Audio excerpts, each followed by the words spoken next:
Mas, ya lupa. Silakan Mas Awi ya yang memulai ya. Ya Pak, benar Pak. Silakan Mas Awi sebagai moderator. Waktu dan tempat silakan, saya persilahkan. Saya mungkin setelah UTS harus langsung ya langsung presentasi, tapi memang saya juga beri kredit kepada teman-teman langsung bisa tune in. Untuk nilai agak sedikit, mungkin nilai UTS-nya sudah dapat masing-masing kan ya. Itu ya yang dapat saya berikan dengan banyak pertimbangan dan seperti yang saya kemukakan memang untuk penilaian jawabannya tidak harus plek gitu kan, karena kita melalui proses juga ya teman-teman juga dengan pertimbangan jawaban dan juga karena tidak ada jawaban yang benar-benar harus sama gitu enggak, tapi memang jawabannya masih relatif. Jadi itulah nilai-nilai teman-teman. Itu saja sih yang dapat saya sampaikan. Silakan Mas Awi dilanjutkan. Baik Pak, untuk share screen-nya sebentar ya Pak. Silakan, apa? Saya sambil absen juga ya teman-teman. Karena masih belum bisa absen ternyata teman-teman.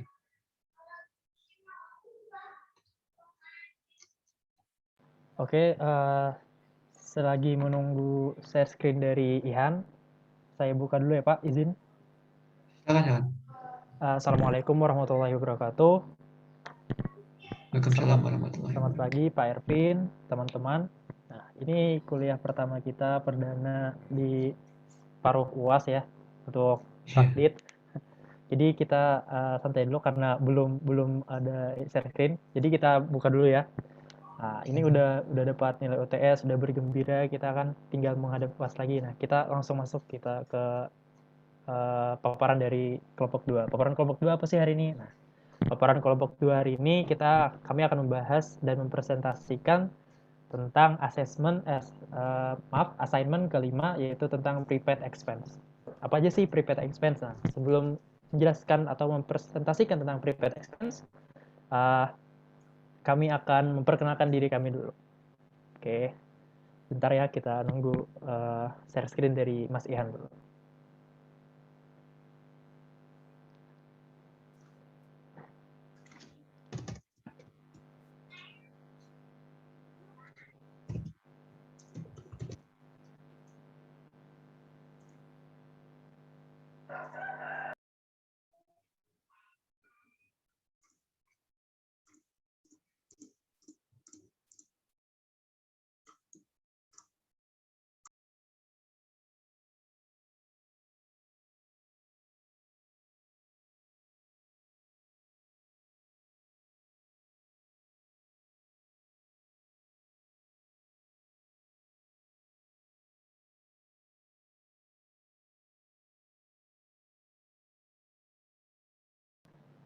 Oke, karena sudah ada share screen, kami akan memperkenalkan diri kami dulu. Next slide, Ihan.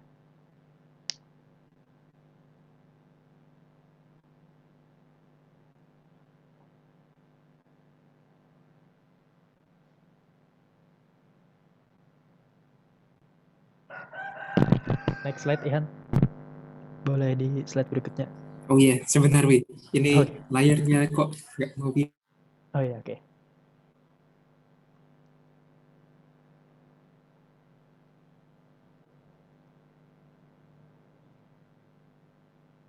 Nah, jadi kelompok 2 itu terdiri atas 5 orang. Nah, 6 orang. Kita akan memperkenalkan 3 orang pertama dulu. Aduh, ini dilihat di layar kita ini 3 orang ini cantik-cantik semua ya. Ini teman-teman kita dari 632, kelompok 2, ya, mantap. Nah, pertama adalah Alfiana Fatin Ulya, absensi 4. Yang kedua ada Alfira Dinda Pratiwi, absen 5, dan Aulianisa Adia G di absen ke-10. Selanjutnya, waduh, ini ada Pangeran Brunei ya di sini. Ya, Muhammad Awi Ramadan, saya sendiri absen 18. Nah, ini ada Nurberti Rahmi. Ini yang paling cantik di layar di sini, slide ini. Oke, dan selanjutnya ada Raihan Fadila yang sedang share screen. Oke, mantap. Nah, untuk paparan pertama atau bagian pertama akan disampaikan oleh Fatin. silakan Fatin untuk menyampaikan presentasi pertama tentang prepaid expense assersi audit, program audit, dan prosedur audit. Terima kasih atas kesempatannya, Alwi. Jadi di sini saya akan menjelaskan bagian pertama dari assignment ke-5. Nah, di sini saya akan membagi menjadi 3 sub pokok bahasan. Yang pertama ada assersi audit, ada program audit, dan ada prosedur audit. Lanjut, Ihan. Nah, yang pertama ada assersi audit. Lanjut. Di sini assersi audit ini bertujuan ada 4 hal. Yang pertama ada memastikan bahwa prepaid expense itu adalah pengeluaran yang dapat dipercaya dan benar-benar dibayarkan oleh perusahaan. Kemudian tujuan yang kedua memastikan bahwa semua prepaid expense yang dikeluarkan oleh perusahaan itu benar-benar sudah tercatat. Terus yang ketiga, memastikan bahwa saldo prepaid expense itu mencerminkan alokasi atau pembebanan yang tepat bagi aset dan pengeluaran. Dan yang terakhir, memastikan bahwa prepaid expense ditangguhkan atau deferred dengan benar. Selanjutnya ada prosedur audit. Nah, di sini diketahui bahwa prosedur audit kan ada 5, ada existing occurrence, ada completeness, ada right and obligation, ada valuation and disclosure, terus ada right and obligation, ada valuation dan allocation, terus ada presentation and disclosure. Nah, yang pertama ada existing dan occurrence. Nah, di sini ada 4 prosedur yang dapat dilakukan. Yang pertama, menyiapkan daftar saldo prepaid expense. Nah, di sini berisi ada saldo awal, ada payment, dan saldo akhir. Kemudian ada prosedur yang kedua, menelusuri saldo akun individual ke buku besar. Terus yang ketiga, ada meminta konfirmasi dari pihak ketiga. Dan yang keempat, ada melakukan fiscal examination untuk item tertentu. Contohnya di sini adalah supplies. Nah, di sini prosedur audit yang keempat ini dilakukan untuk mengetahui angka dari supplies itu yang nantinya akan ada di kertas kerja D3 dan D5. Kemudian, prosedur audit yang kedua ada completeness. Di completeness ini dapat dilakukan dengan cara melakukan prosedur analitis dengan menguji perhitungan saldo akhir. Kemudian, prosedur audit yang ketiga ada right and obligation. Di sini, right and obligation dapat dilakukan dengan 2 cara. Yang pertama, memeriksa konfirmasi rincian kontrak asuransi dan sewa, dan yang kedua, memeriksa dokumen pendukung terkait. Selanjutnya, prosedur audit yang keempat ada valuation and allocation. Nah, di sini valuation and allocation itu dapat dilakukan 2 cara. Yang pertama, melakukan rekalkulasi. Terus yang kedua, sama yakni melakukan fiscal examination untuk item tertentu. Salah satunya adalah supplies. Terus yang terakhir ada presentation and disclosure. Nah, di sini dilakukan yang pertama ada membuat kertas kerja dan kesimpulan, kemudian memastikan bahwa terdapat kewajaran terhadap penyajian saldo prepaid expense dalam laporan keuangan. Dan subpokok bahasan terakhir yang akan saya bahas adalah mengenai program audit. Di sini program auditnya saya bagi menjadi 9. Yang pertama, ada memperoleh laporan keuangan perusahaan dan buku besar terkait beban dibayar di muka. Nah, di sini asersi yang berkaitan dengan program audit tersebut ada 2, yakni ada existing dan occurrence, dan juga ada completeness. Terus yang kedua, ada mempelajari kebijakan akuntansi perusahaan terkait beban dibayar di muka. Nah, di sini asersi yang berkaitan dengan program audit nomor 2 itu ada 2 juga, yakni ada existing dan occurrence, dan juga ada right and obligation. Terus yang ketiga ada memeriksa rincian perjanjian dengan pihak ketiga atas sewa. Di sini ada 2 asersi yang berkaitan, yakni ada existence dan occurrence, dan juga right and obligation. Kemudian yang keempat ada memeriksa jumlah beban dibayar di muka secara footing dan cross footing. Di sini ada 3 asersi, yakni ada existence dan occurrence, ada completeness, dan ada valuation and allocation. Kemudian yang kelima ada menguji dokumen pendukung terkait penambahan beban dibayar di muka. Di sini ada dua asersi, yakni existent dan occurrence serta completeness.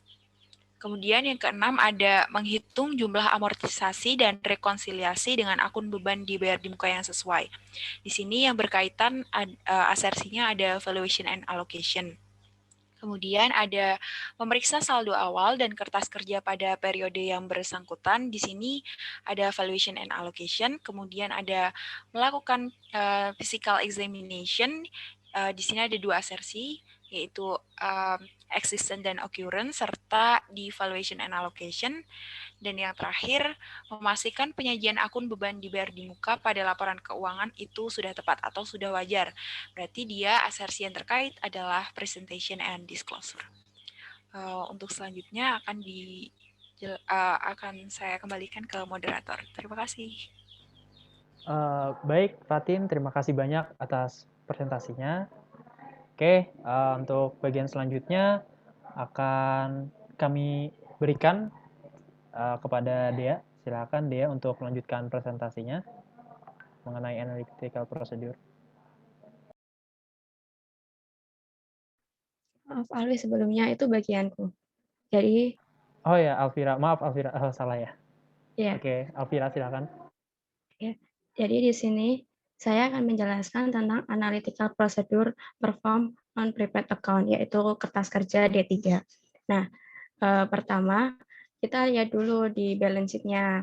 Untuk yang pertama, prepaid rent ini berasal dari perusahaan menyewa sebuah gedung selama 10 tahun pada 1 Mei 2000. Nah, pembayarannya itu dilakukan setiap 2 tahun sebesar 7.500 yang dimulai tanggal 1 Mei 2000. Selanjutnya, perusahaan mengeluarkan sebesar $3.750 untuk expense tahun 2002 yang berasal dari 4 bulan sisa pembayaran 2001 dan 8 bulan atas pembayaran tahun 2002. Sehingga saldo 2002 sebesar $5.000 dan tahun 2003 perusahaan mencatat rent expense sebesar $3.750. Sehingga saldo prepaid rent berkurang sebesar $3.750. Dengan demikian, saldo prepaid rent sudah benar pada tahun 2003, yaitu sebesar $1.250. Nah, selanjutnya untuk office supplies dan small tools. Setelah dilakukan observasi terhadap office supplies dan small tools pada 1 Januari 2004, perubahan dolar tidak material dan perusahaan menjelaskan jika fluktuasi yang ada juga merefleksikan peningkatan sales dan operating cost. Nah, pada 1 Januari 2004, auditor menemukan saldo office supplies sebesar $9.964 dan small tools sebesar $6.541, sehingga pada akun ini tidak ada koreksi. Selain itu, perusahaan untuk akun expense, yaitu office supplies expense dan small tools expense tahun 2003 masing-masing sebesar $12.380 dan $6.419. Sekian penjelasan dari saya kembalikan ke moderator. Terima kasih. Terima kasih Alvira atas penjelasannya. Oke, habis ini karena tadi kesalahan, seharusnya habis ini Dea. Ya, silakan Dea untuk menyampaikan presentasinya. Baik, terima kasih Alwi. Next hand.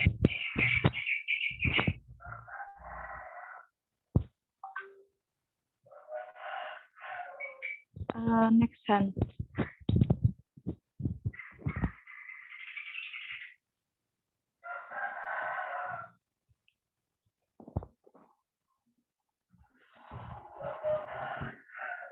Ya, baik. Di sini saya akan menjelaskan tentang supporting schedule D1. Jadi supporting schedule D1 ini tentang insurance, prepaid insurance.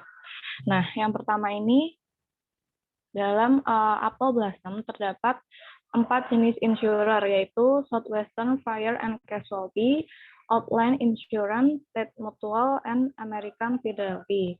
Nah, yang pertama ini dalam Southwestern Fire and Casualty terdapat 2 polis, yaitu polis nomor 4628418001 dan 4628418002.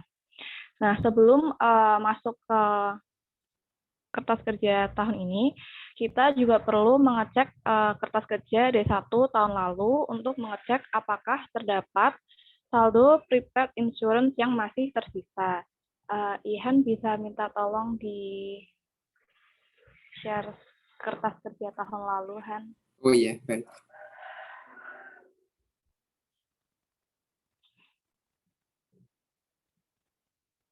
Nah, di kertas kerja tahun lalu ini terdapat insurance Southwestern Fire and Casualty juga yang termnya itu dimulai dari 1 Juli 2001 sampai dengan 1 Juli 2003. Nah, ending balance-nya itu masih tersisa 4.390. Maka dari itu, ending balance tahun 2002 ini akan menjadi beginning balance di tahun 2003. Bisa balikkan ke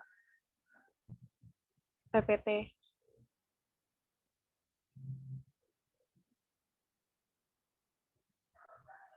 Nah,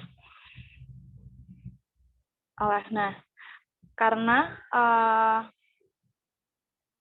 asuransi ini berakhir pada 1 Juli 2003, maka nilai 4.390 ini kita bebankan semua pada tahun 2003. Oleh karena itu, ending balance tahun 2003 ini 0. Nah, setelah itu kita juga harus mengecek apakah pada tahun 2003 Apple Blossom ini membayar premi asuransi lagi. Dan ternyata setelah dicek pada buku Apple Blossom halaman 159, ternyata Apple Blossom ini mempunyai premi asuransi lagi yang dibayar tahun 2003, yaitu polis nomor 4628418002 dengan amount of coverage 2.500.000 yang dimulai pada 1 Juli 2003 sampai 1 Juli 2005. Preminya itu sebesar 31.250. Nah, karena baru dimulai 1 Juli 2003, maka beban insurance yang kita bebankan itu hanya sebesar 6/12 dikali 1/3 dikali 1/2 dikali 31.250 atau sebesar 7.813. Nah, ending balance 2003 yaitu 23.438. Nah, insurer yang kedua ini ada Outland Insurance. Tipe of coverage-nya itu adalah truck liability. Nah, truck liability ini adalah asuransi yang mengcover apabila truk yang dimiliki perusahaan itu beroperasi menimbulkan kecelakaan atau kerugian terhadap pihak lain. Nah, sebelum itu kita harus cek ke kertas kerja tahun lalu untuk mengetahui apakah ada saldo yang masih tersisa. Bisa balik lagi, Han, ke kertas kerja tahun lalu.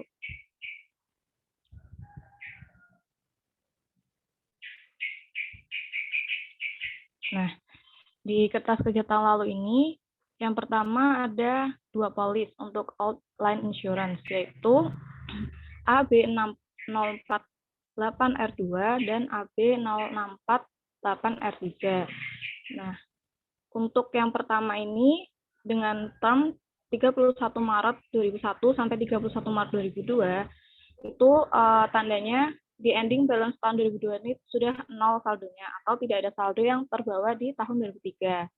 Nah, yang kedua, terdapat saldo yang masih sisa yaitu sebesar 1.229 dengan termin 31 Maret 2002 sampai 31 Maret 2003.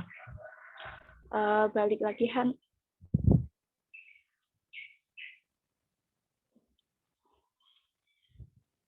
Nah, Karena asuransi yang pertama ini habis pada 31 Maret 2003, maka nilai saldo sebesar 1.229 ini kita bebankan semua pada tahun 2003 dan ending balance tahun 2003 ini menjadi 0. Setelah itu kita juga harus mengecek apakah di tahun 2003 ini terdapat premi asuransi yang dibayar lagi kepada All England Insurance. Nah, ternyata Apple Blossom ini membeli premi asuransi lagi sebesar 4.815 dengan jenis asuransi truck liability dan amount of coverage-nya itu sama, yaitu 500.000, dimulai 31 Maret 2003 sampai 31 Maret 2004. Oleh karena itu, insurance expense yang kita bebankan pada tahun 2003 itu sebesar 3.611 dan sisanya pada tahun 2003 yaitu 1.204.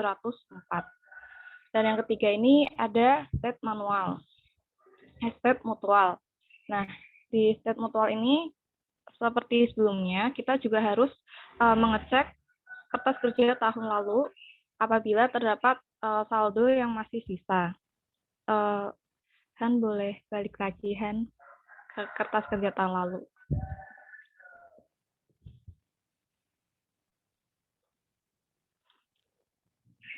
Nah, di kertas kerja tahun lalu ini terdapat tiga jenis asuransi, yaitu liability, collision, and comprehensive. Nah, untuk liability ini dimulai terminnya pada 1 Oktober 2001 sampai 1 Oktober 2004 dan masih memiliki saldo yang tersisa yaitu 10.327. Untuk collision sama terminnya dan masih memiliki saldo yang tersisa 7.622 dan untuk komprehensif masih memiliki saldo 4.426. Bisa kembali lagi, Han?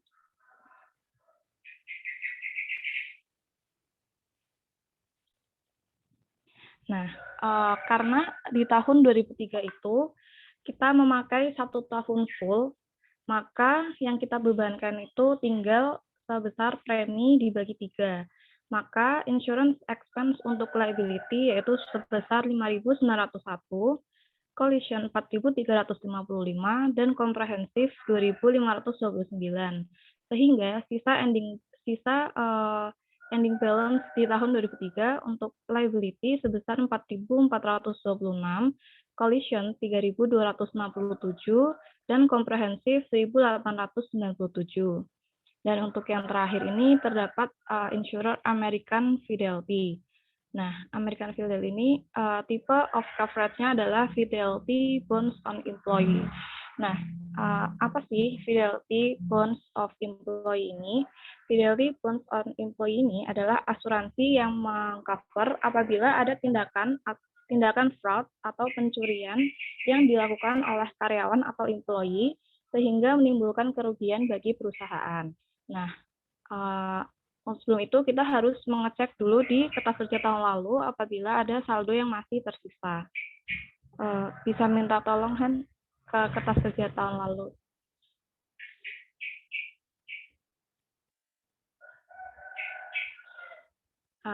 Nah, di kertas kerja tahun lalu ini terdapat 2 polis, yaitu Fidelity Bond on Employee yang pertama dengan termin 30 Juni tahun 1999 sampai 30 Juni 2002. Maka saldo prepaid insurance-nya itu sudah 0 di ending balance tahun 2002. Dan yang kedua ini ada Fidelity Bonds on Employee juga yang memiliki termin 30 Juni 2002 sampai 30 Juni 2005. Oleh karena itu, ending balance tahun 2002 ini menjadi beginning balance di tahun 2003. Bisa balik lagi, Han.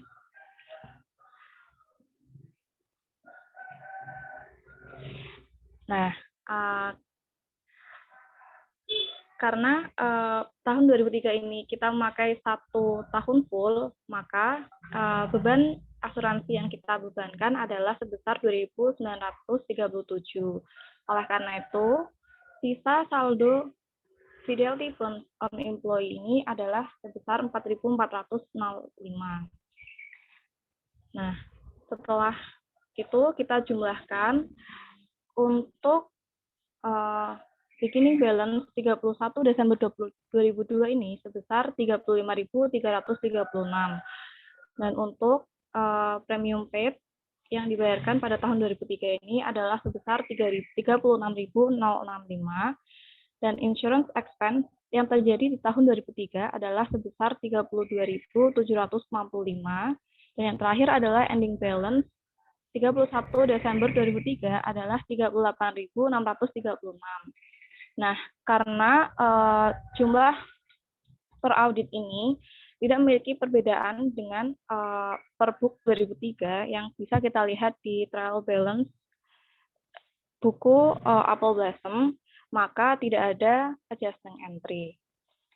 Sekian pemaparan dari saya. Untuk selanjutnya saya kembalikan ke moderator. Terima kasih. Baik, terima kasih Dea atas pemaparannya. Selanjutnya kita akan membahas tentang akun Pripetren. Silakan untuk Rahmi untuk memaparkan presentasi ini.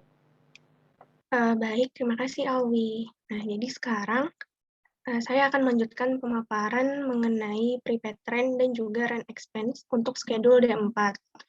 Nah, sebelumnya schedule D4 ini tuh akun-akunnya itu udah sempat dibahas dalam schedule D3 sama Alvira, di mana saldo untuk prepaid trend itu per booknya 2002 untuk tahun 2002 sebesar 5.000, dan untuk tahun 2003 itu sebesar 1.250. Lalu untuk rent expense per book tahun 2002 itu 3.750, dan untuk 2003 sebesar 3.750. Nah, ini bisa dilihat di buku halaman 261 sampai 280. Nah, sebelumnya saya akan membahas sedikit penjelasan untuk prepaid trend yang terdapat di Apple Blossom Cullen Company ini. Nah, jadi perusahaan Apple Blossom itu melakukan perjanjian sewa itu kepada satu perusahaan, yaitu United Properties, untuk menyewa gedung. Nah, jadi sewa yang di dalam perjanjian ini itu memiliki termin selama 10 tahun. Lalu dia ini pertama kali dieksekusi pada tanggal 1 Mei tahun 2000. Nah, sewa ini tuh memiliki masa untuk setiap sewanya itu selama 2 tahun. Jadi total ada 5 kali sewa. Nah, untuk pembayaran yang dibayar di muka itu sebesar $7.500 dan dibayarkan untuk setiap 2 tahun berikutnya pada tahun-tahun genap. Nah, jadi setelah masa sewa yang untuk tanggal 1 Mei tahun 2000 itu berakhir, maka sewa yang kedua itu dilakukan pada tanggal 1 Mei tahun 2002. Nah, untuk perhitungannya, untuk perhitungan saldo prepaid trend dan juga rent expense bisa dilihat di dalam slide di bagian bawah. Itu jadi untuk yang sewa kedua ini kan dia 7.500. Lalu untuk bebannya atau rent expense-nya itu karena dia udah berjalan dari bulan Mei sampai dengan Desember itu 8 bulan, maka yang dibebankan adalah 7.500 dikalikan dengan 8/24, jadi sebesar 2.500. Maka saldo prepaid trend untuk akhir Desember tahun 2002 itu sebesar 5.000. Lalu untuk rent expense-nya di tahun 2003 karena dia masih masuk ke dalam masa sewa yang kedua, itu jadi dibebankan full selama 1 tahun. Maka jumlah rent expense itu sebesar 3.750, sehingga saldo akhir di tahun 2003 untuk prepaid rent itu sebesar 1.250 dari 5.000 dikurang 3.750. Boleh next. Nah, jadi setelah kita melakukan rekalkulasi tadi, bisa kita melanjutkan untuk pembuatan schedule-nya. Nah, jadi di sini untuk kolom yang pertama itu diisi dengan nama perusahaan, di mana perusahaan itu melakukan perjanjian sewa, yaitu United Properties. Kemudian beginning balance-nya itu kita yang untuk tahun 2003 itu kita isi sebesar 5.000. Nah, ini sesuai dengan yang telah kami hitung tadi, dan juga udah sesuai dengan saldo yang terdapat di neraca Apple Blossom untuk tahun 2002. Kemudian untuk trend expense itu sebesar 3.750 yang berasal dari perhitungan sebelumnya, dan kita lakukan footing untuk saldo rent expense, maka diperoleh sebesar 3.750 juga, karena memang tidak ada sewa dari perusahaan lain, jadi saldonya tetap. Kemudian saldo sebesar 3.750 ini, itu kita juga lakukan pengecekan dengan neraca si Apple Blossom, dan ternyata sudah sesuai untuk tahun 2003-nya. Lalu untuk ending balance, untuk prepaid-nya itu dilakukan melalui cross-footing dari 5.000 untuk beginning balance dikurang dengan rent expense sebesar 3.750, sehingga menghasilkan saldo sebesar 1.250. Nah, lalu kita juga melakukan footing, sehingga hasil balance per auditnya untuk prepaid train itu sebesar 1.250, dan juga sudah sesuai dengan neraca saldo klien untuk tahun 2003. Nah, karena balance per audit untuk rent expense maupun prepaid train itu sama dengan neraca, berarti tidak perlu ada penyesuaian karena sudah sesuai. Gitu. Mungkin sekian untuk schedule D4, akan saya kembalikan kepada Alwi. Baik, terima kasih Rami telah memaparkan tentang prepaid train dan train expense. Selanjutnya kita akan membahas tentang office supplies dan small tools yang akan saya paparkan sendiri. Baiklah.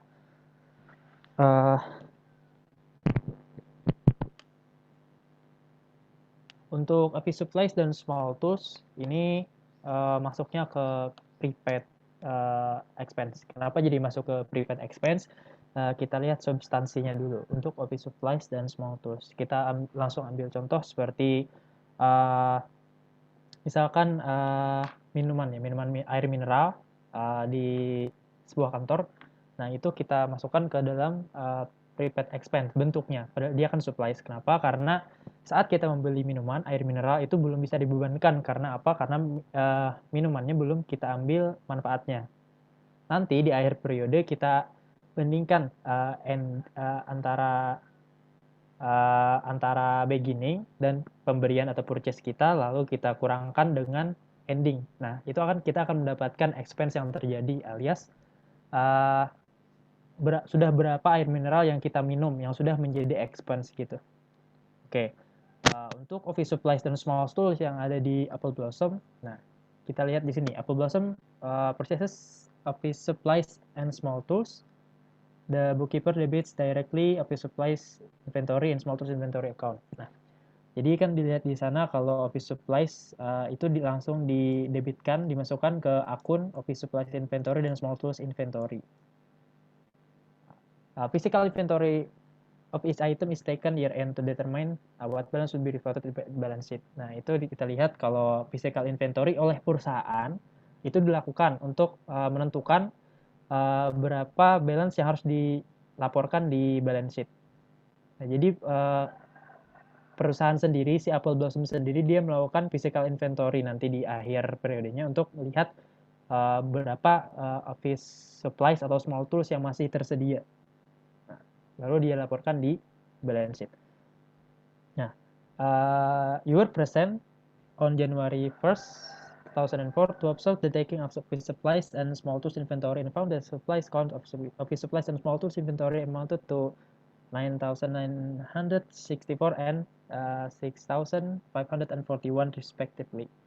Nah, jadi kita lihat di sini kita disajikan oleh perusahaan per tanggal 1 Januari 2004 itu ada office supplies dan small tools 9.964 dan 6.541 secara berurutan. Nah, jadi kita lihat ini kan kita pertama tadi ada physical inventory dari perusahaan sendiri. Nah, baru kita cross check melakukan physical examination pada dua akun ini. Nah, baru terlihat ada sisa atau ending inventory yaitu 9.000 dan 6.000 untuk office supplies serta small tools. Ihan silakan ini ke slide berikutnya. Ya. Nah, ini seperti yang saya jelaskan tadi, ada beginning plus purchase minus ending sama dengan expense yang terjadi pada periode tersebut. Contohnya, per audit 2002 atau akhir periode 2002 itu office supplies endingnya adalah 8.000 serta small tools 7.000. Nah, expense yang terjadi kan ini kita balik karena ini kita tidak disajikan purchase-nya berapa, jadi kita secara menghitung purchase secara hipotetis, kita tinggal membaliknya beginning ditambah expense tetap kurang ending sama dengan purchase. Jadi untuk menentukan purchase di sini kita balik rumusnya. Nah, itu kan ada per book yang dihitung oleh perusahaan sendiri, ada 9.000 yang tadi dan 6.000. Nah, jadi secara hipotetis purchase yang ada di 2003 ada 11.500 dan 7.040 untuk small tools. Nah, ini digunakan untuk cross-check perhitungan pembelian. Silahkan Ihan lanjut lagi. Oke. Nah, ini adalah schedule D5 tentang office supplies dan small tools yang ada di periode 2003 sampai tanggal 31 Desember. Nah, jadi the balance per book oleh perusahaan itu ada 9.964, small tools 6.941, dan physical inspection examination oleh auditor itu juga sama 9.964 dan 6.541. Jadi untuk office supplies serta small tools itu tidak ada perbedaan antara physical inventory oleh Apple Blossom serta physical examination oleh auditor. Jadi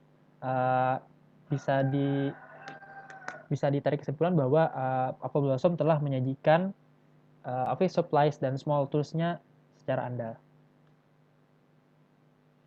Nah, baik, untuk paparan berikutnya akan disampaikan oleh Ihan mengenai schedule utama.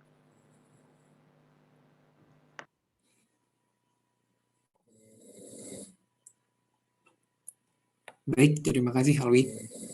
Di sini kita sampai pada tabel D. Jadi sesuai hasil perhitungan teman-teman pada schedule-schedule sebelumnya tadi, dihasilkan angka-angka pada schedule D ini. Setidaknya terdapat total 8 akun, dimulai dari prepaid insurance sampai small tools expense. Kemudian nilai balance per audit 31 Desember tahun 2022 terdapat pada buku halaman 298. Baik, pada akun pertama terdapat prepaid insurance. Di sini tertulis bahwa sesuai balance per audit 31 Desember tahun 2002, nilai saldonya adalah 35.336. Kemudian balance per book pada tanggal 31 Desember tahun 2003 adalah 38.636, yang mana nilai ini sama dengan nilai balance per audit pada tanggal 31 Desember tahun 2003. Begitu pula dengan angka yang ditunjukkan pada saldo insurance expense, yakni 32.765, begitu pula dengan balance per auditnya, yakni 32.765. Keduanya merujuk pada schedule D1, yang dari hitungan schedule D1 tadi, dari seluruh insurer didapatkan bahwa nilai per book insurance expense sama dengan nilai per audit. Begitu pula dengan nilai per book ending balance prepaid insurance, yang sama nilainya dengan nilai akhir per auditnya. Kemudian pada akun ketiga terdapat prepaid trend dengan nilai balance per books pada tanggal 31 Desember tahun 2003 1.250. Dapat dilihat nilainya sama dengan balance per audit pada tanggal tersebut, yakni 1.250. Kemudian range expense-nya menunjukkan angka 3.750, yang juga sama antara balance per book dengan balance per auditnya. Akun prepaid trend dan run expense ini merujuk pada referensi schedule D3 dan juga D4. Pada schedule D4, pada tabel prepaid trend dan run expense, ditemukan bahwa nilai saldo per book dan per auditnya sama. Pada tabel tersebut, nilai prepaid trend per 31 Desember adalah 1.250, sedangkan nilai run expense menunjukkan angka 3.750, yang berarti sesuai. Lalu pada akun Office Supplies dan Office Supplies Expense juga sama, yakni pada balance per book tanggal 31 Desember tahun 2003. Pada Office Supplies 9.964 sama dengan nilai balance per auditnya. Kemudian Office Supplies Expense pun juga, yakni 12.380 sama dengan nilai balance per auditnya. Kemudian pada akun yang terakhir, yakni Small Tools dan Small Tools Expense, yang juga menunjukkan nilai yang sama. Yakni Small Tools menunjukkan angka 6.541 sama dengan nilai balance per auditnya, kemudian Small Tools Expense menunjukkan angka 6.419, yang juga menunjukkan angka yang sama dengan balance per auditnya.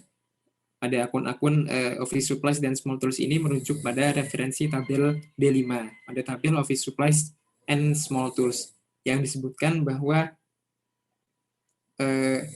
nilai Office Supplies, nilai Small Tools, serta expense-nya, serta bebannya menunjukkan angka yang sama dengan yang ditunjukkan pada angka schedule D ini. Sehingga kesimpulannya adalah, menurut kami, berdasarkan studi yang telah dilakukan, hasil audit terkait akun prepaid expense ini, penyajian prepaid expense ini sudah sesuai. Kurang lebih sekian yang saya sampaikan, saya kembalikan ke Alwi. Baik, terima kasih Yan atas pemaparannya. Demikian presentasi atau pemaparan dari kelompok 2 mengenai prepaid expense. Nah, untuk berikutnya kami akan membuka sesi pertanyaan. Jadi ada 2 sesi pertanyaan untuk presentasi kali ini. Untuk sesi pertama ada 3 pertanyaan dan sesi 2 ada 3 pertanyaan. Jadi sesi pertama dulu. Kami membuka pertanyaan untuk 3 pertanyaan pertama dari anggota kelompok lain. Dipersilakan bagi kelompok lain, anggota kelompok lain yang ingin bertanya untuk membuka mikrofon.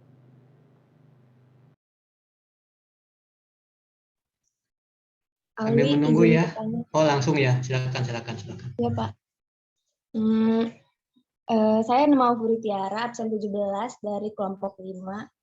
Izin bertanya, bagaimana cara auditor untuk memilih sampel? Jadi, bagaimana cara auditor untuk memilih sampel dalam rangka memastikan asersi, eksistensi, valuation, and allocation jika perusahaan itu menyewa alat-alat berat yang tersebar di mana-mana? Terima kasih. Baik, Maufuri. Ya. Terima kasih atas pertanyaannya. Kami catat dulu ya. Untuk berikutnya ada 2 pertanyaan untuk sesi 1. Dipersilakan. Tes. Ya. Izin bertanya, saya Said Abdurrahman dari kelompok 3. Sebelumnya apa suara saya terdengar? Terdengar dengan baik, It. Ya. Pertanyaan saya, ya mungkin saya butuh penjelasan lebih terkait mengapa Small Tools itu dimasukkan ke kategori prepaid expense dan tidak di kategori PPE, karena kan sama-sama memiliki bentuk fisik ya. Itu ya, sekian. Terima kasih. Baik, terima kasih Said atas pertanyaannya. Akan kami catat dulu, Said. Persilakan untuk 1 pertanyaan lagi. Izin bertanya, Alwi. Ya, silakan Paul. Saya Paul dari kelompok 1. Izin bertanya, kalau auditor sudah mendapatkan data yang cukup memadai terkait dengan prepaid expense, apakah auditor masih perlu atau harus melakukan konfirmasi ke pihak ketiga terkait saldo prepaid expense perusahaan? Sekian. Baik, Paul. Kami catat pertanyaannya. Terima kasih. Mohon izin teman-teman, untuk sesi 1 kan sudah ada 3 pertanyaan, jadi kami akan mendiskusikan 3 pertanyaan ini lebih dahulu, dan nanti akan menjawab pertanyaan-pertanyaan teman-teman. Terima kasih.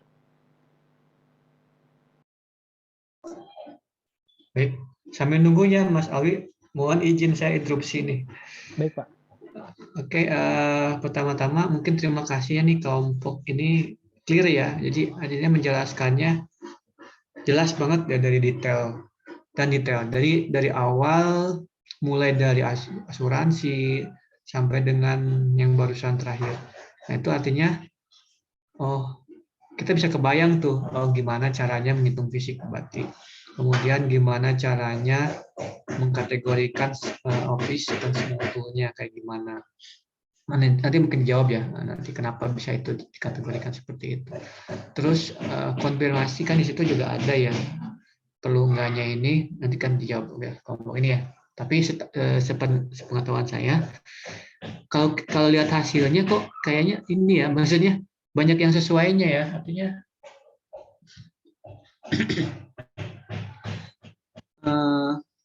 mungkin saya juga berpendapat dengan pertanyaan Mas Paul juga ya, sama nih. Kalau misalkan kita udah punya yang mendukung dengan pelaksanaan prepared experiment auditnya, tool-toolsnya, kemudian bahan-bahan datanya gitu kan, konfirmasi perlu nggak gitu juga sama saya penanya sama dengan Mas Paul ya. Itu aja sih ya, Mas. Silakan ya dijawab dulu. Nanti kalau udah mentok bisa kita diskusikan kembali.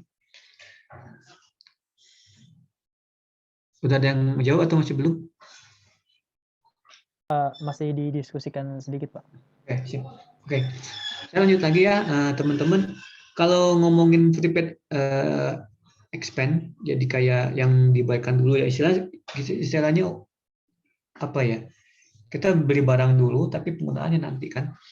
Kalau misalkan saya ngelihat itu benar-benar melihat dari laporan tahun sebelumnya, karena dia basisnya sebenarnya kita bisa lihat neracanya sih, kan terlihat juga. Neraca kan memang kalau neraca umum nggak kelihatan, tapi kalau pas detailnya terlihat tuh saldo-saldo endingnya berapa gitu kan. Tapi untuk unsur right and obligation-nya juga perlu juga nih dilihat juga. Jangan-jangan itu sebenarnya kebijakannya bukan seperti itu. Sama halnya ketika kita ngomongin PPE ya, PPE juga sudah dulu nih kebijakannya kayak gimana, karena tidak semua sama gitu kan.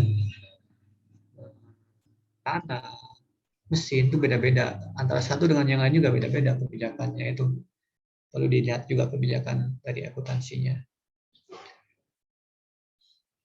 Oke, saya ngomongin sambil nunggu juga ya. Saya ngomong nanti diinterupsi aja Mas Alwi kalau udah. Baik, Pak. Lihat dari UTS kemarin, kita lihat bahwa kebanyakan seperti itu ya. Artinya kita lihat kesalahannya sudah jelas, artinya dia biasanya udah ada jurnal-jurnalnya apa sih kesalahannya. Nah, nanti kita bikin jurnal koreksinya.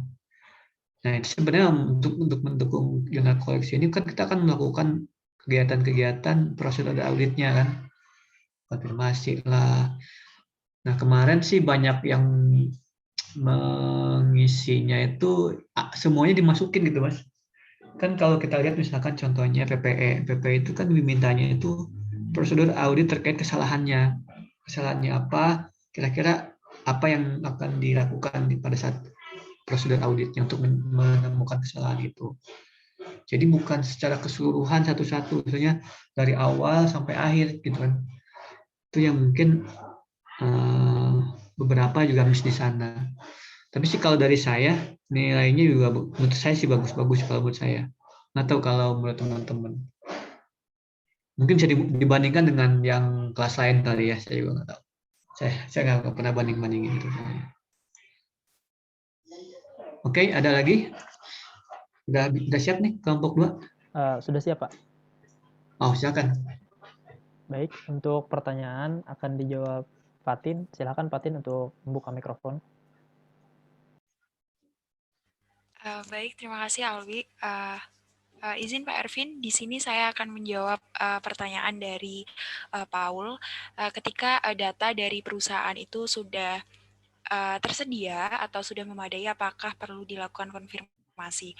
Nah, di sini menurut kelompok kami, konfirmasi itu perlu dilakukan sesuai dengan standar audit seksi 326 PSA nomor 07 tentang bukti audit bahwa Bukti audit yang diperoleh dari sumber independen di luar entitas memberikan keyakinan yang lebih besar atas keandalan untuk tujuan audit independen dibandingkan dengan bukti audit yang disediakan hanya dari dalam entitas tersebut. Jadi di sini dalam artiannya itu konfirmasi itu kan dilakukan ke pihak ketiga, bukan dari dalam perusahaan atau entitas itu sendiri. Jadi tetap perlu dilakukan untuk meng-cross-check berapa sih nilai aslinya dari menurut pihak ketiga gitu. Seperti itu. Terus nanti konfirmasinya itu bisa jadi dua jenis. Yang pertama ada konfirmasi positif dan konfirmasi negatif. Nah, dua hal ini dibedakan bisa berdasarkan saldo. Misal nih konfirmasi positif itu untuk saldo yang nilainya besar dan konfirmasi negatif itu saldo untuk bernilai kecil. Kemudian juga bisa berdasarkan sampel. Biasanya konfirmasi positif itu sampelnya kecil dan untuk konfirmasi negatif itu sampelnya banyak. Kemudian juga konfirmasi positif itu memerlukan jawaban dan sedangkan konfirmasi negatif itu tidak memerlukan jawaban. Seperti itu Pak Ervin dan Paul. Mungkin Pak Ervin ada yang mau menambahkan Pak? Terima kasih. Mas Paul gimana dulu Mas? Puas nggak? Cukup detail sih Pak penjelasannya. Cuman mau nanya dikit lagi, kalau misalnya konfirmasinya nggak dikirim, yang dilakukan oleh auditor gimana ya? Apakah berdasarkan bukti aja atau? Auditor berarti bisa melakukan prosedur audit tambahan, misalnya dengan melakukan pengecekan, melakukan physical examination atas item-item tertentu. Contohnya tadi ada supplies. Terus yang kedua juga bisa melihat dari buku besar dari perusahaan itu sendiri, dicek ulang seperti penggunaan atas barang atau item-item tertentu gitu. Jadi dilakukan prosedur audit tambahan jika konfirmasi itu tidak memberikan jawaban gitu. Iya Pak. Ya. Oke, gimana Mas Paul? Bang Paul ya, sorry. Udah jelas Pak. Oke, makasih ya. Oke, saya jawab sedikit tambahan. Sebenarnya nggak usah ditambah lagi karena Mbak Alvin udah semuanya kejawab ya. Jadi memang benar ya, konfirmasi mau nggak mau tetap dilakukan meskipun memang melihat dulu hasil SPI-nya. Kalau SPI-nya bagus, berarti kan konfirmasinya mungkin nggak akan banyak, samplingnya sedikit aja. Nah, dan ketika memang konfirmasi tidak dapat dilakukan, itu baru prosedur lainnya yang tadi ya, pengecekan ke akun terkait. Meskipun akan lebih efektif jika langsung konfirmasi. Terus ya, karena selama ini kami pun konfirmasi itu yang menjadi dasar kami untuk melakukan, maksudnya untuk membuktikan bahwa ini salah nih perusahaannya. Kalau kita lihat lagi ke ngetrace lagi itu agak berat karena belum tentu itu benar-benar maksudnya terkait langsung dengan yang kita inginkan kayak gitu. Bisa jadi ini bentar lagi ke sana. Ternyata itu bukan yang kita minta misalkan terkait dengan prepaid expense ini. Jangan-jangan benar-benar itu masuknya ke PPE bahkan kan kita nggak tahu. Maksudnya itu Mas. Jadi efektif adalah konfirmasi. Karena sebenarnya sekarang itu mudah. Kalau udah vendor, kalau udah terbiasa maksudnya rekanan dalam hal asuransi, itu kan biasanya dia kan butuh juga ya, butuh duitnya lah istilahnya. Pasti akan memberikan komunikasi yang baik dengan si stakeholder-nya, stakeholder perusahaan. Jadi pasti akan ngasih data tuh. Biasanya by phone atau by email. Nah, yang aktif biasa telepon dulu ini, tolong dijawab email ini gitu untuk memastikan sih, biasanya gitu sih. Itu sih Mbak Alfi, Bang Paul. Silakan mungkin yang kedua ya.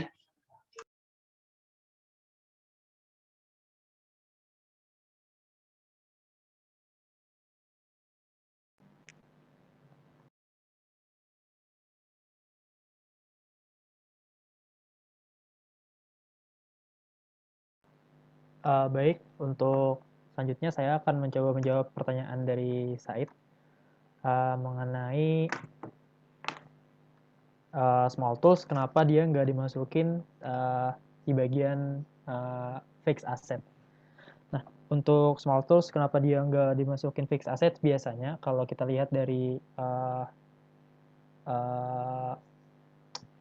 maksudnya kalau kita lihat dari praktik di dunia nyata, biasanya untuk small tools atau beberapa perangkat kecil atau equipment kecil gitu. Nah, itu dia perusahaan memiliki minimum kapitalisasi untuk equipment. Misalkan sebuah objek atau sebuah barang bisa dikatakan equipment jika dia bernilai lebih dari 1 juta gitu. Nah, walaupun dia bisa digunain sampai mungkin 1 tahun lebih gitu. Contoh kayak cutter. Nah, cutter itu kan belum masuk ke syarat kapitalisasi equipment. Jadi dia dimasukin di small tools. Nah, terus misalkan cutternya dipakai sampai misal nih, cutternya udah kuat banget sampai 5 tahun masih bisa dipakai. Nah, itu gimana nentuinnya? Nah, itu dia dimasukkan ke beban small tools atau small tools expense itu saat cutternya dibuka. Kan misalkan cutter masih dibungkus, nah dia itu masih masuk dalam small tools. Tapi jika cutter sudah dibuka alias sudah digunakan, nah itu dia baru dimasukkan atau dibebankan ke small tools expense. Begitu, Said. Gimana kira-kira jawabannya? Apakah menjawab? Sudah menjawab, Bu. Terima kasih. Baik, terima kasih. Kembali, Said. Saya nambah sedikit ya. Baik, Pak. Ya.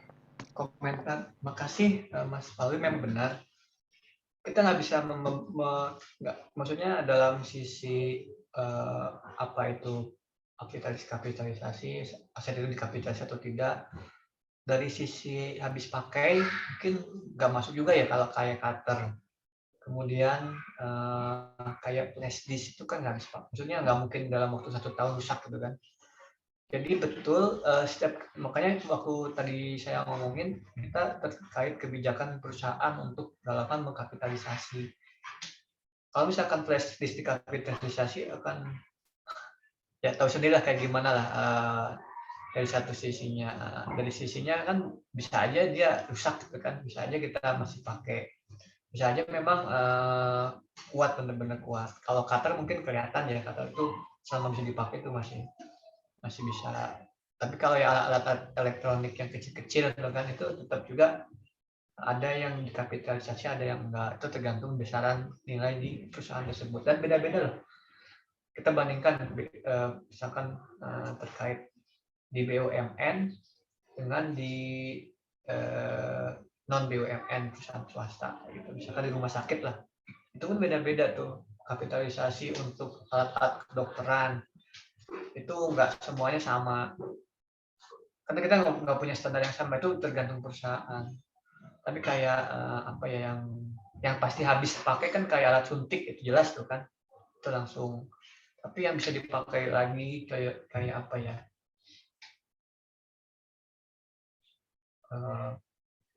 alat kesehatan kayak obat, kan obat juga sebenarnya dari sisi persediaan masuk ya. Tapi obat yang buat apa ya, buat Hansaplast gitu kan, itu kan buat apa, first aid gitu kan, itu kan termasuk bisa dikapitalisasi, bisa enggak juga kan, tergantung perusahaannya. Itu makin kesini makin rumit kok terkait dengan itu. Cuman dasar kita mengaudit adalah dari kebijakan perusahaannya, mana yang kira-kira bisa kapitalisasi ini. Ada juga yang sudah ditentukan di awal, kayak mungkin tanah ini sudah kapitalisasi, jelas kan apa yang dikapitalisasi. Nah, itu perlu kita cek juga di Apple Blossom ini. Dan kebetulan tadi udah disampaikan Mas Alwi, itu sudah jelas kan itu small tool sama apa yang sudah perlu dijadikan jadi prepaid expense. Nah, itu yang mungkin nanti ketemu kalau teman-teman ngaudit di perusahaan-perusahaan. Itu sih. Baik, Pak Ervin, terima kasih atas tambahannya, Pak. Untuk pertanyaan Mafuri akan dijawab oleh Dea. Silakan, Dea. Alwit, terima kasih kesempatannya. Tadi pertanyaannya Mafuri itu tentang bagaimana cara auditor untuk memilih sampel dalam rangka memastikan asersi eksistensi, valuation, dan allocation jika perusahaan nyewa alat berat yang tersebar di mana-mana. Nah, sebelumnya berdasarkan diskusi kelompok kami, Jadi untuk kalau menyewa itu kita lihat dulu. Jadi sewanya ini seperti di pelajaran PKM dulu, sewa ini termasuk operating lease atau capital lease. Nah, jika sewanya ini merupakan operating lease, maka bisa dimasukkan ke dalam prepaid. Oleh karena, jika seperti itu, maka untuk menentukan sampelnya, maka bisa dilihat mana saldo yang bernilai besar dan mana saldo yang bernilai besar, gitu Maufuri.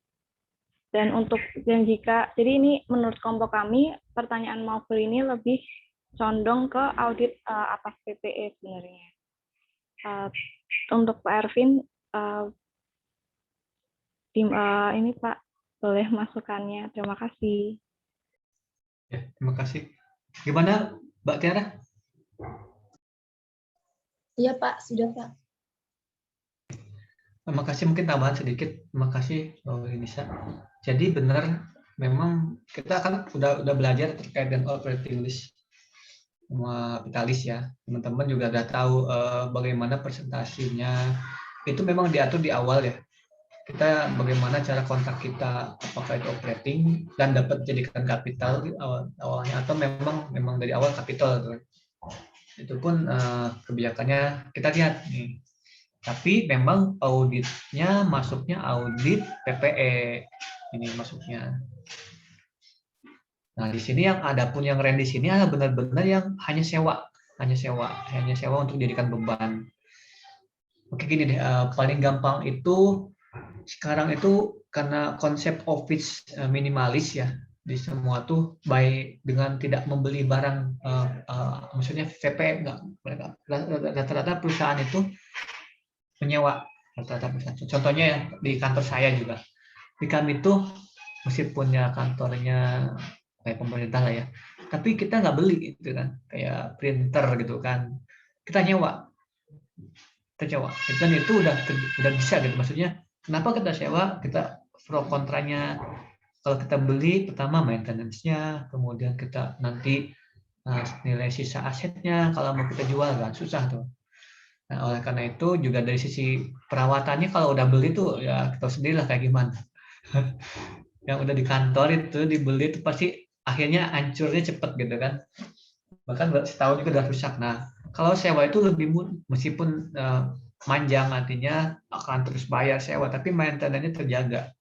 Itu yang mungkin membuat orang-orang lebih mudah sewa. Jadi itu salah satunya. Kalau ngomong itu ya prepaid rent gitu kan, ataupun terkait ruangan, ya jelas kalau ruangan ya kadang udah nggak mau punya building, ya udah kita sewa. Termasuk di tempat saya ternyata di LPDP itu sewa gedung, dia bukan beli gitu. Kita nggak punya gedung, kita sewa. Nah seperti itu. Jadi terkait tadi benar kata Indonesia, jadi tergantung kontraknya. Kontraknya kalau misalkan udah masuk kapitalisasi, mau nggak mau kita auditnya juga PPE kayak gitu. Kalau dari saya sih seperti itu udah clear sih tadi sebenarnya.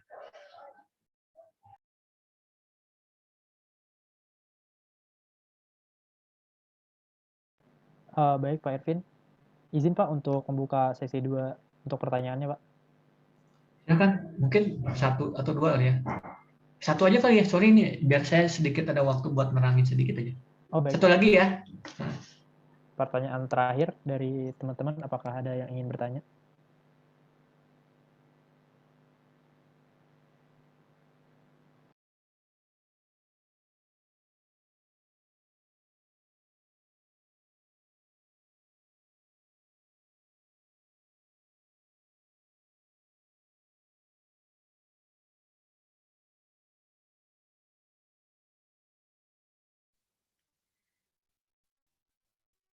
Alwi izin bertanya. Baik, Zeke, silakan pertanyaannya. Perkenalkan, saya Elvina Zeke dari kelompok 3. Wi izin bertanya. Kalau misalnya nih klien kita itu ada perjanjian transaksi dan dia itu melakukan down payment. Nah, DP tersebut itu bisa diklasifikasikan jadi prepaid expense apa enggak? Karena kalau misalnya bisa diklasifikasikan jadi prepaid expense, perlakuan prosedurnya itu gimana, prosedur auditnya? Makasih. Baik, Zeke, terima kasih atas pertanyaannya. Kami akan diskusi ringan sedikit, Zeke, untuk jawab pertanyaannya.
Baik, untuk pertanyaan Zeke akan dijawab oleh Ihan, Alvira, dan Rahmi.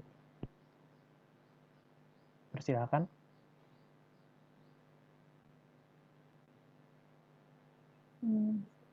Baik, saya akan menjawab. Kalau menurut aku pribadi, bisa jadi, bisa tidak. Kita lihat dulu substansinya. Kalau misal dia cuma DP dan kontraknya belum dimulai, itu tetap prepaid tapi belum bisa dibebanin karena perusahaan belum menerima manfaat.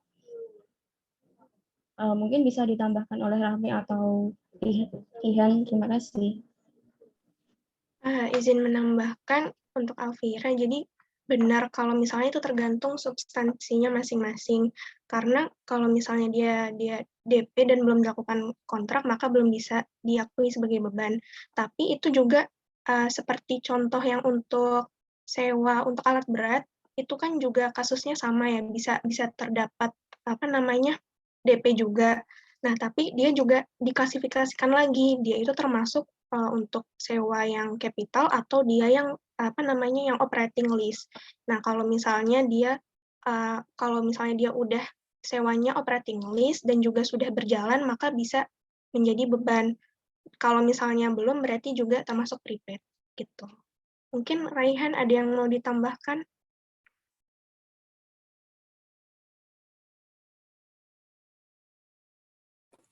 Ya, mungkin sedikit saja. Jadi tadi sudah dijelaskan bahwa jika klien pernah melakukan perjanjian atas transaksi dan telah melakukan DP, apakah DP ini dapat diklasifikasikan sebagai prepaid expense? Tadi sudah dijelaskan tergantung substansi dia. Kalau misalnya hanya DP dan kontraknya belum mulai, maka tetap dikategorikan prepaid, tapi belum bisa dibebankan karena perusahaan belum menerima manfaat. Kemudian sedikit menambahkan, maka kalau dia adalah DP dan nanti sudah jalan kontraknya, berarti langsung saja ditambahkan tetapi sesuai dengan alokasinya. Sehingga totalnya DP plus harga sisanya berapa, begitu, kurang lebih.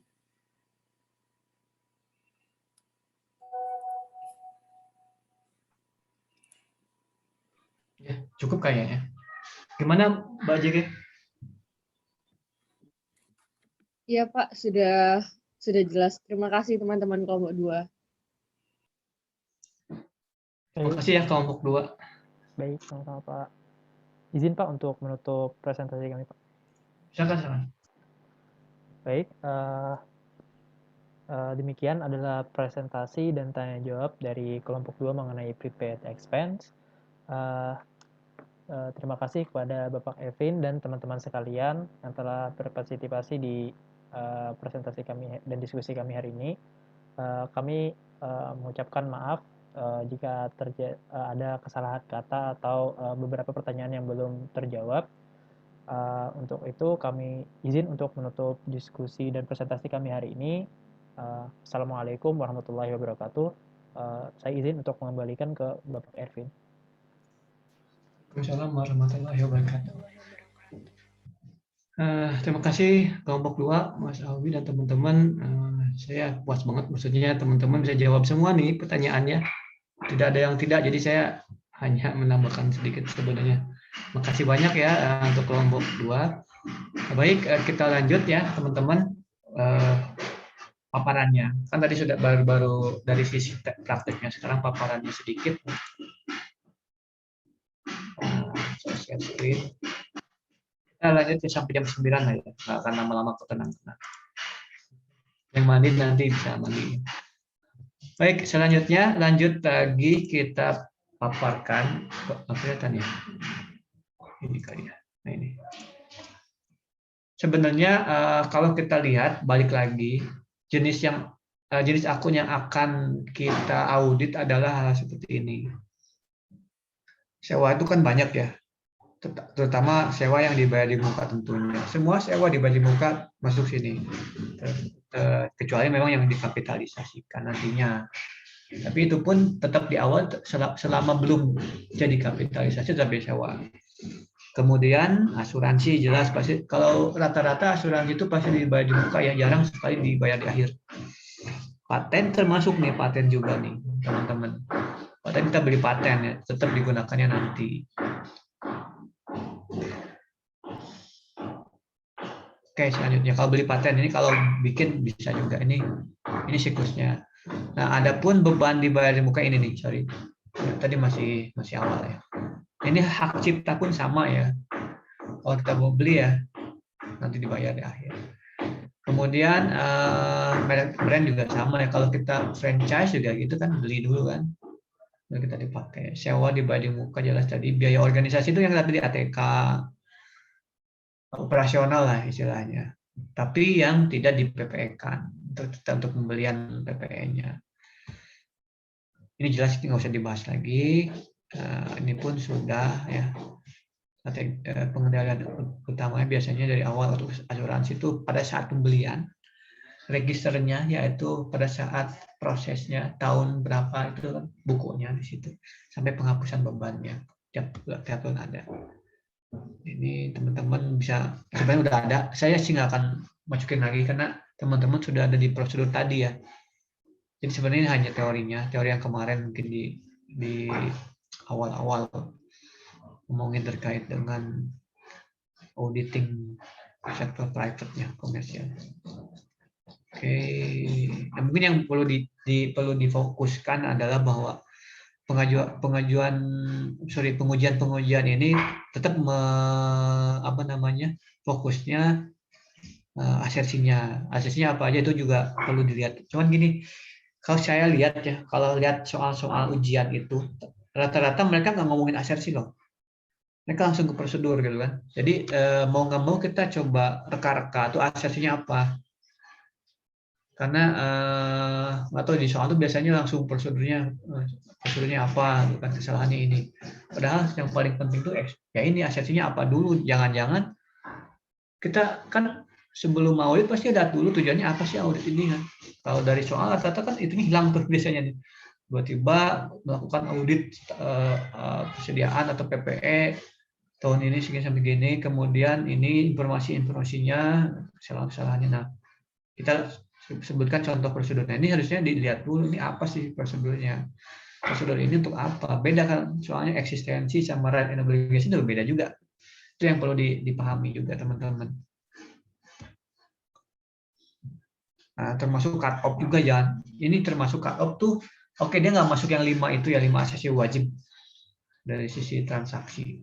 Tapi cut off ini penting karena biasanya masalah ini masalah pencatatan akhir periodenya sebelum dan sesudah. Seperti itu sih, itu penting juga cut off nih.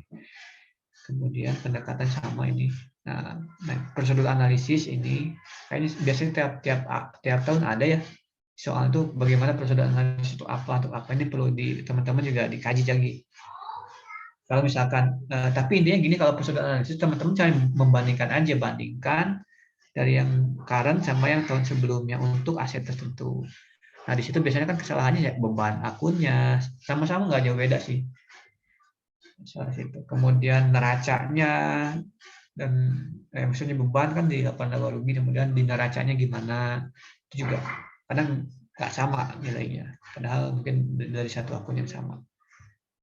Oke, dari sisi itu sekian sih kalau dari saya. Oke, sampai menunggu jam 9, kira-kira ada lagi yang ditanyakan?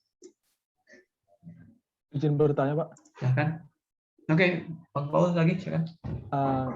Saya penasaran aja sih, Pak, dengan terkait kalau audit beasiswa, Pak.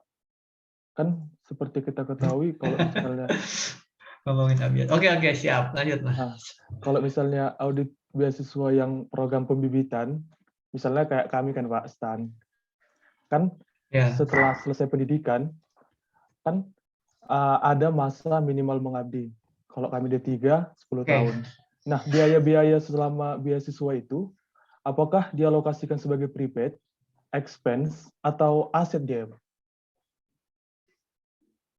Oh, iya. Ini bagus nih. Biaya-biaya, karena hubungannya sama APBN sih.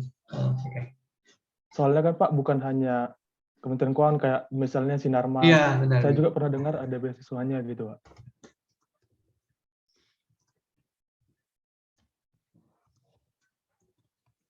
Pertanyaan yang sulit ini. Nah, gini, ini kan biasanya ada kayak gini. Stan pasti ada tujuannya dong. Rekrutmen pegawai kan.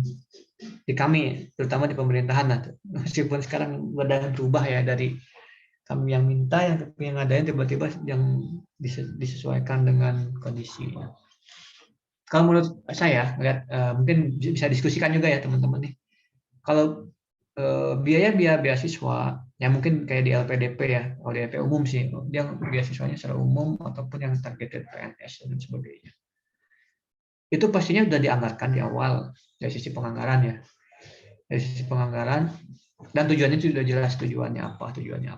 Ini kalau kayak gini ya saya ngomong karena di swasta saya kurang tahu ya mekanisme kayak gimana. Saya ngomongnya di negara aja. Nah, yang juga saya juga ikut beasiswa. Teman-teman juga dari STAN ya. Nah, untuk mengkader memberikan rekrutmen pegawai dalam artian contohnya di PKN STAN, ya kan ada pasti outputnya, ada tuh outputnya mahasiswa. Nah, biaya-biaya ini itu menjadi karena kan kita punya undang-undang pendidikan. Dalam hal ini biaya persentase APBN-nya 20% loh, gede. Nah, ini masuknya kemana?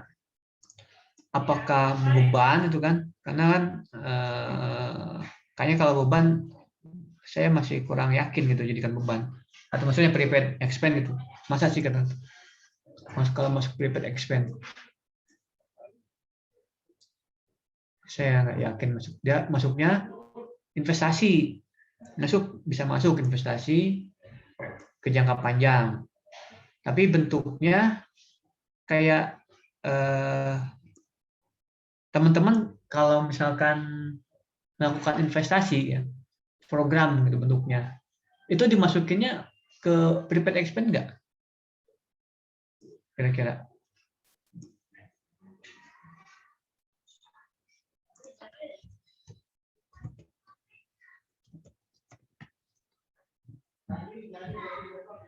Coba teman-teman ada yang mau komentar dulu nggak yang itu?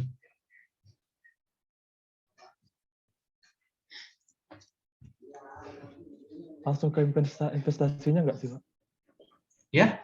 langsung menambah nilai investasi bukan? Nah itu bingung juga kalau saya bilang langsung menambah. Tapi kan gini, setiap orang di PKN STAN berapa sih dikasih anggarannya misalkan. Itu kan beda-beda tuh. Tiap mahasiswa itu pasti ada penganggarannya oleh PKN STAN tuh kan. Biaya apa gitu kan, biaya beasiswa ini nantinya kita akan kesulitan mengukur outcome-nya ya.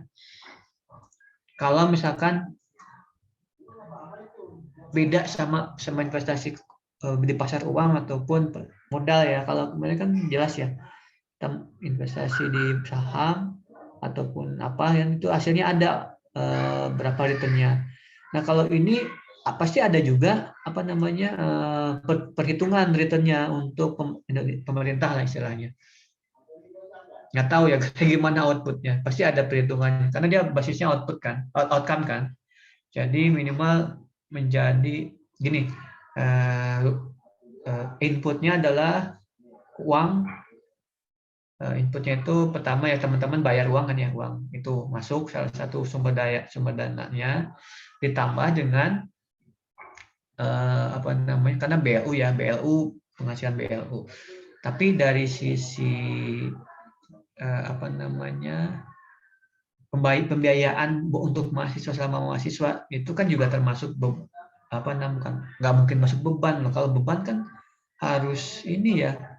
Coba teman-teman kalau teman-teman dijadikan beban, kalau kami lebih cenderung ke investasi aset. Aneh juga kan? Coba. Saya masih pengen diskusi juga nih. Kira-kira teman-teman gimana? Setuju sama Bapak sih, Pak. Iya. Karena balik lagi ke definisinya. Kalau private expense kan berarti beban dibayar di muka itu sebagai biaya yang telah terjadi. Terus yang akan digunakan aktivitas perusahaan yang akan datang. Maksudnya kayak ada, kalau kita membeli berarti kita ada income masuk ke perusahaan kita, jadi menguntungkan gitu. Tapi kalau misalnya yang kayak ngasih ke kayak beasiswa ya, ngasih ke itu kayaknya lebih ke aset. Iya sama. Aset iya. Ya sependapat. Kira-kira gimana yang lain? Makasih. Saya sih mungkin balik lagi. Teman-teman bisa akses laporan keuangan PKN STAN nggak?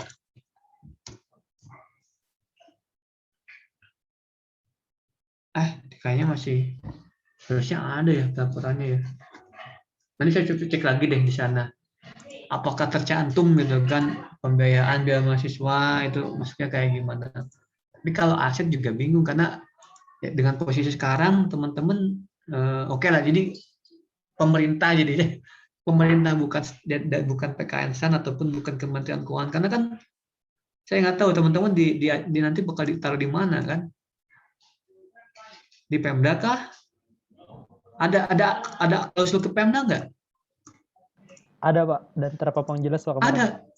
Ada Pak. Tahun ini ada. Pemda mana aja? Kemarin ada Pak.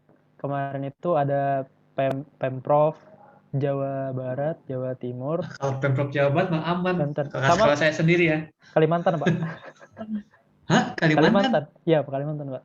Kalimantan Timur, Selatan, sama Barat. Ya itu maksud saya. Jadi memang gimana ya, ini nggak langsung jadinya outputnya, investasinya. Jadi investasi pemerintah dalam hal bidang pendidikan. Paling gitu sih. Jadinya itu kayak di LPDP nih. Di LPDP itu kita melakukan beasiswa ke masyarakat umum. Nantinya kita akan ada namanya kontrak kepada mahasiswa tersebut untuk mengabdi Indonesia. Mungkin dari sisi itu yang jadi asetnya. Nanti outcome-nya itu pada saat pengabdiannya itu kita akan nilai investasinya miliaran, apakah akan menghasilkan miliaran nggak nantinya. Nah, itu mungkin ya menurut saya sih dari sisi investasi masuknya. Karena kalau prepaid nggak masuk karena ya tadi seolah-olah ya cuman pakai sampai habis baru kan, ya gitu, nggak masa sih gitu. Gitu Bang Paul. Oh ya, makasih banyak Pak. Tapi saya akan coba cari laporan biar teman-teman juga tahu, oh ternyata stan tuh maksudnya posesi stan ataupun yang lain tuh beasiswa itu memasukkan sebagai aset atau sebagai investasi atau memang biaya gitu kan, biaya operasional gitu kan. Ya itulah. Oke, ada lagi? Pak, maaf izin bertanya terkait yang tadi. Silakan. Yang tadi. Nah, itu kan tadi kan apakah gimana caranya? Kalau investasi kan mesti kan ada kayak semacam return gitu kan, Pak. Nah, iya. Itu dia tuh bisa diukur gitu, Pak. Maksudnya kan kalau apapun yang bisa dimaksud dalam laporan keuangan BPA itu kan kayak bisa diukur dengan jelas dan tepat gitu kan, Pak. Ya, betul. Pendapat. Nah, ini biasanya kami kalau PKN STAN pasti udah ada perencanaan anggaran tuh. Perencanaan anggaran itu kan udah dibikinnya berdasarkan berbasis performa kinerjanya. Jadi sudah jelas rencana ini apa, inputnya apa aja, kemudian sisi nanti prosesnya kayak gimana, itu membutuhkan biaya apa, butuh dosen berapa, dari sisi anggaran berapa, nanti akan menghasilkan satu output yaitu lulusan. Dari lulusan ini PKN STAN itu sudah membuat satu outcome-nya, kayaknya sudah ada bentuk outcome-nya apa. Nah, cuman pengukur outcome-nya ini saya yakin pasti udah ada, cuman saya belum tahu di mana gitu. Pasti ada artinya dia pasti kualitatif sih. Kalau kuantitatif kayaknya nggak yakin saya. Karena kan teman-teman gini, contoh teman-teman kita misalkan teman-teman jadi kerja di Kemenkeu masuk. Nah, bisa nggak kita menentukan orang ini nilainya berapa gitu kan? Ya kan? Ya, nggak bisa. Nggak bisa. Itu pasti kualitatif tuh nilainya. Pasti ada namanya survei dari PKN STAN ke lembaga, misalkan ke Pemda, di Kemendikbud atau mana lah ya yang jadi teman-teman Kemendagri itu kan, nanti disurvei puas nggak, hasil survei ini bisa menjadi outcome-nya. Cuma outcome ya benar, tapi nggak bisa melihat dari sisi dari sisi kuantitatifnya. Karena kan kita agak susah ngomong kuantitatifkan bahwa oh ini kepake banget nih, tapi kan hanya melihat dari gaji kan tahu sendiri banyak lah, maksudnya gitu loh. Kalau gaji yang atau kontribusi dia terhadap Kemendagri apa coba. Nah, ini memang beda pelakuan. Nanti saya coba lihat dulu di laporan keuangan PKN STAN. Coba ya. Itu aja sih Mas Taufik. Oh ya, terima kasih banyak Pak. Jadi ya mungkin khawatiran juga teman-teman ya pasti nanya itu. Oh, maksudnya kita udah masuk STAN, kemudian udah belajar, capek kan, maksudnya memenuhi kualifikasi STAN, teman-teman akhirnya ditempatkannya di tempat yang mungkin kita nggak mau sebenarnya. Itu juga sih. Tapi nggak tahu juga teman-teman waktu awal masuk itu memang bisa dikomunikasikan belum sama bahwa teman-teman ini masuk tuh nanti bisa